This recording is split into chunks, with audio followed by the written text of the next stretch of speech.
Halo semuanya, jadi di sini Vinkan akan menjelaskan secara singkat jawaban UAS esai API dalam bentuk cermin.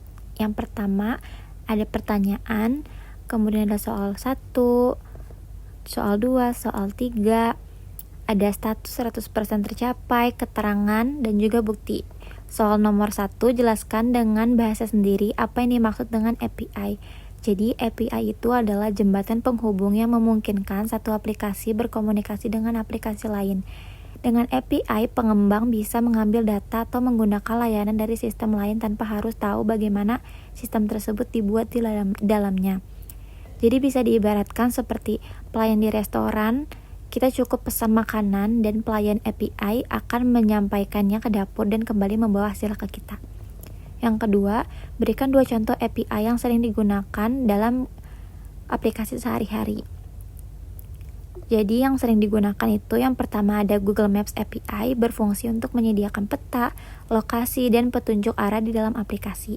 Contoh penggunaannya itu pada aplikasi ojek online seperti Gojek atau Grab menggunakan Google Maps API untuk menampilkan rute dan posisi kendaraan secara real time.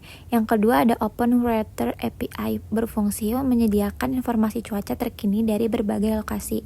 Contohnya aplikasi kalender atau widget cuaca di HP yang menggunakan API ini untuk menampilkan suhu cuaca. Jadi kita tuh bisa tahu di lokasi mana aja keadaan langitnya tuh cerah atau hujan, kemudian suhunya berapa.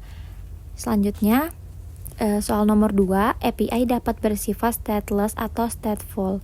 Jelaskan dengan singkat perbedaan antara stateless dan stateful API.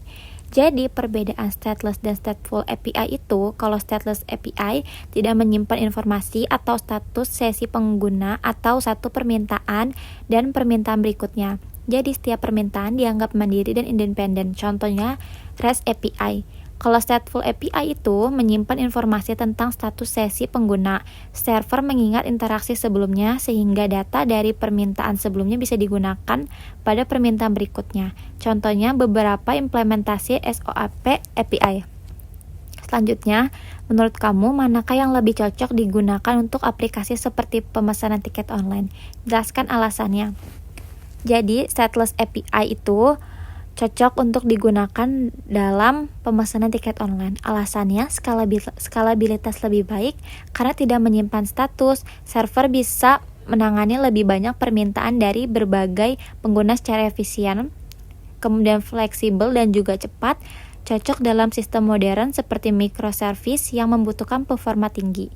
Keamanan lebih mudah diatur. Setiap permintaan membawa data autentikasi, misalnya token, sehingga tidak perlu menyimpan sesi pengguna di server. Soal nomor 3, bayangkan kamu sedang membuat aplikasi sederhana untuk daftar tugas harian atau to-do list. Jelaskan 3 buah endpoint API yang kamu perlukan untuk aplikasi tersebut. Sebutkan. Di sini ada nama endpointnya yaitu pull and bear. Ini bisa diklik juga nanti ya muncul drive isi dari si metode HTTP-nya. Kemudian di sini metode HTTP yang digunakan itu get, post, put, delete. Di sini ada metode HTTP get. Jadi metode get ini digunakan untuk mengambil atau menampilkan informasi dari server. Dalam konteks pull and bear, misalnya kamu ingin melihat detail produk seperti short denim dress, maka aplikasi akan meminta data ke server menggunakan get. Jadi di sini tuh customer minta si baju denim ini, kemudian servernya itu merespon dengan memberikan linknya. Di sini juga ada contohnya, pelanggan mengklik produk, kemudian server pull and bear akan mengirimkan informasi lengkap tentang produk, yaitu nama, harga, gambar, dan juga link. Selanjutnya di sini ada metode HTTP POST. Jadi di sini metode HTTP POST ini digunakan untuk mengirim atau menambahkan data baru ke server. Contohnya, saat pelanggan menambahkan produk baru ke sistem, aplikasi akan menggunakan POST. Jadi, kalau customer meminta si server ini untuk mengklik si link ini, maka akan terbukalah berbagai macam baju-bajunya, koleksi-koleksinya. Selanjutnya di sini ada metode HTTP put, yaitu digunakan untuk mengubah atau memperbaharui data yang sudah ada. Contohnya, jika harga baju berubah atau nama produk diperbaharui, maka server akan menerima permintaan update dari put. Kemudian di sini ada metode HTTP delete, yaitu digunakan untuk menghapus data dari server. Misalnya suatu produk sudah tidak dijual lagi, maka produk itu akan dihapus menggunakan metode delete.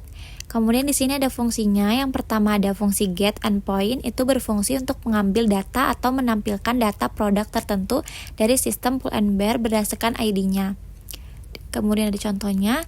Yang kedua ada post endpoint, itu berfungsi untuk menambahkan produk baru ke dalam sistem pull and bear. Yang ketiga ada put, yaitu berfungsi untuk memperbaharui data produk yang sudah ada, seperti mengubah harga, nama, atau deskripsi produk. Yang terakhir ada delete endpoint, yaitu berfungsi untuk menghapus produk dari sistem berdasarkan ID. Segitu aja penjelasan singkat dari Finkan, kurang lebihnya mohon maaf. Terima kasih.